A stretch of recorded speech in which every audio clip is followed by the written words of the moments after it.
I'm one of the fellows that have been selected for the sexual reproductive health and rights program, which is being organized by AC Health. So this is majorly to build our capacity as those who work within this space.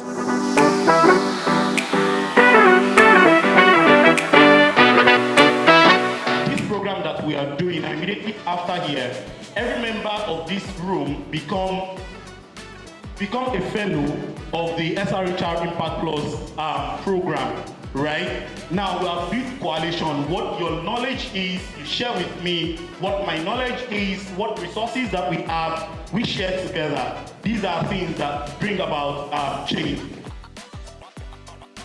This workshop, this training is actually very important to me. It's important to my organization. We are into human empowerment before. We have been trained to this. We've done monitoring and evaluation in the past for women that we've trained. We've done monitoring and evaluation for them. So me coming to this training again, I've seen like another aspect of how monitoring and evaluation can come in for SRHR.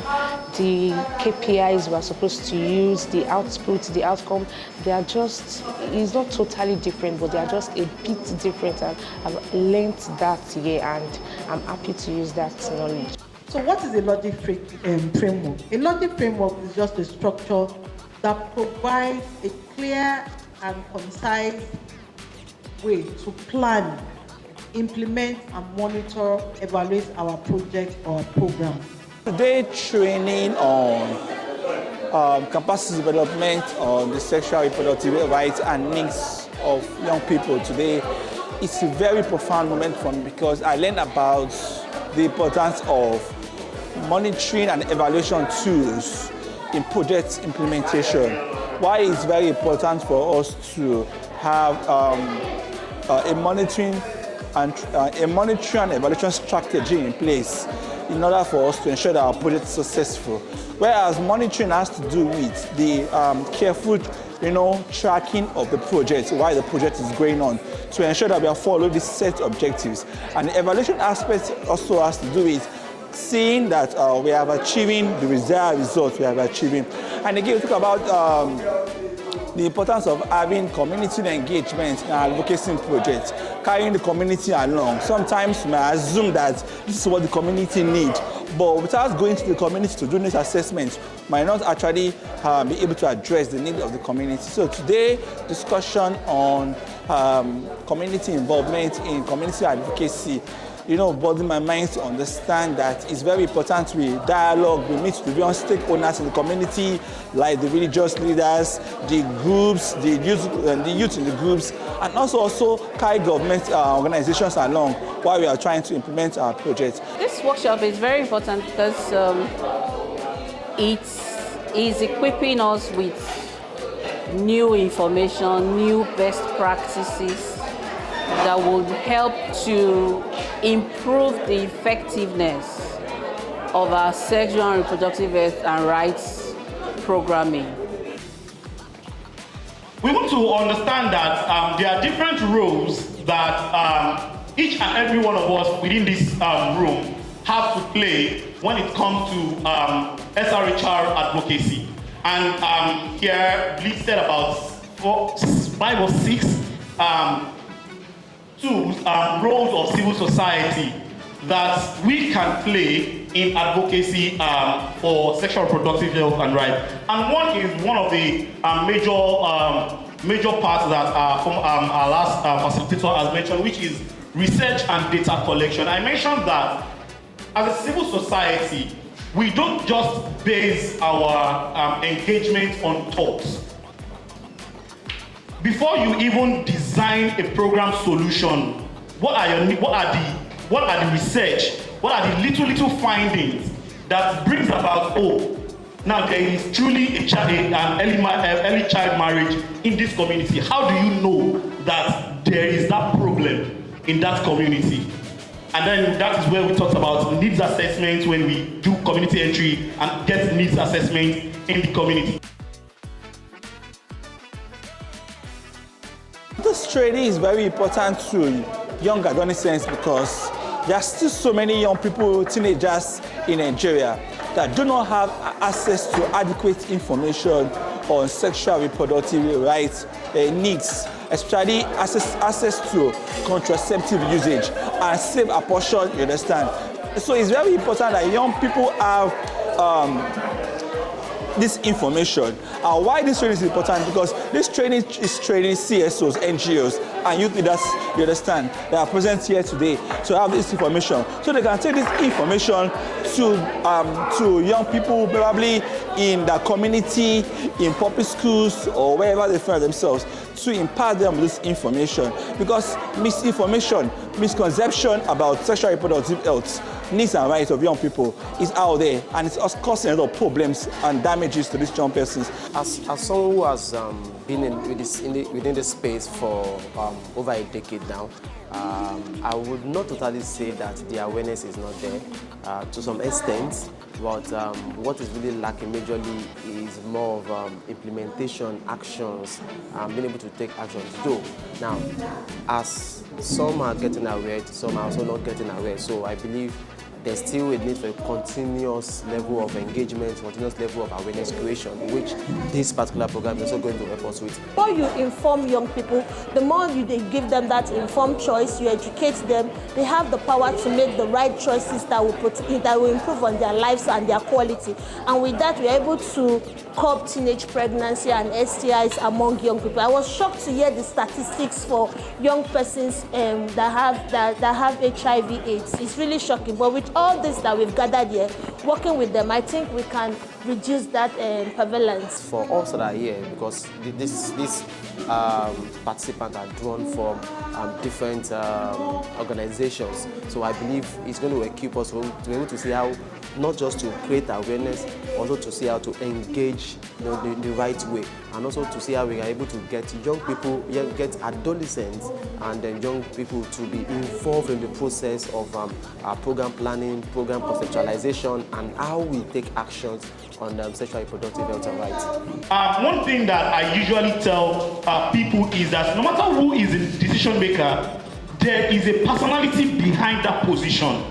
So you cannot bring about a change to that person's personality without wanting to change the perspective of the person first before now saying that you want to engage this decision maker, right?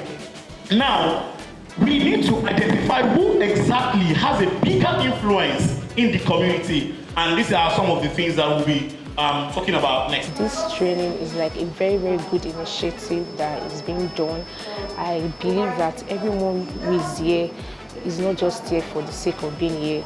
They need the knowledge, they need everything that is being impacted here. And I know that we all will go out in this society and push out everything that we have learned here. So I know this training is something that is going to, me personally, is a knowledge I'm going to use. I'm really looking forward to the infographics, as in how to work with young people. Today we're actually told that the kind of social media platform young people use, they will use things like YouTube, they will use things like Snapchat, and we've been using Facebook. So now we're going to speak their language to get into their world, and also working with young people to reach them.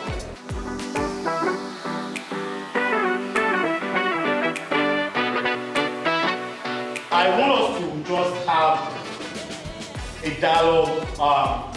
We'll go into about 3 groups. Please, in your group, don't spend more than 10 minutes. This is the final activity. One person from each group will tell us a common strategy. So, yes, that is why we have. So, what strategy are you using? What advocacy strategy has worked with your organization in the past? Your time starts now.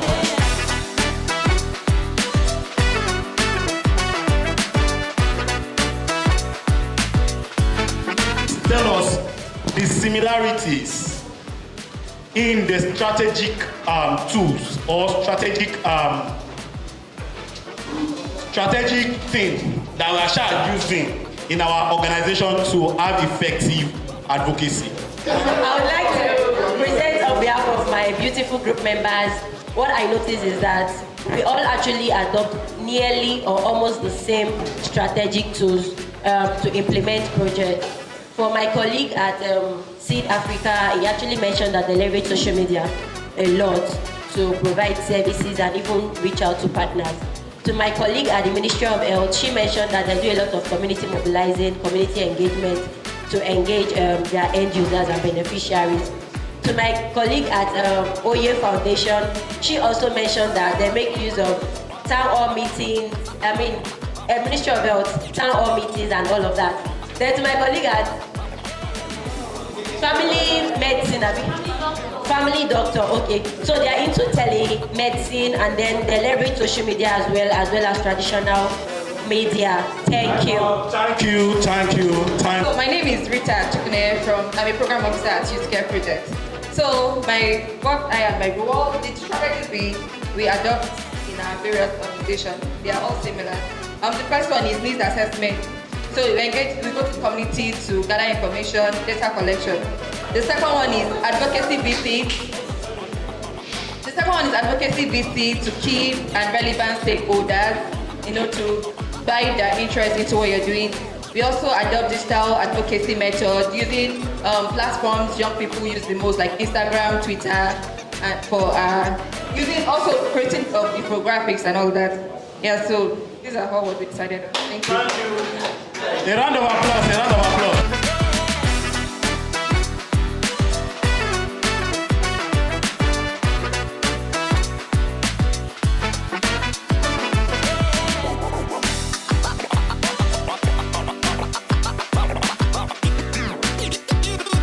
Selected, I was very happy. I was really excited because one, if you look at the participants, they are really young people. So me being in the group, I was like, oh, it's an inclusive thing. So I'm so happy that I'm here because I've been looking forward to having this knowledge and it's worth the while. It's really worth the while. I'm really happy. After today's activity, I'm very, very, very optimistic that there will be a lot of change, and there will be a very huge change in how teenagers pay attention to the rights that they have, because it's one thing for you to have rights and then it's one thing for you to know that you have rights. So I think I'm very optimistic that this is going to bring a very big change on how teenagers, even parents, to how they subsequently attend to issues that has to do with sexual reproductive health.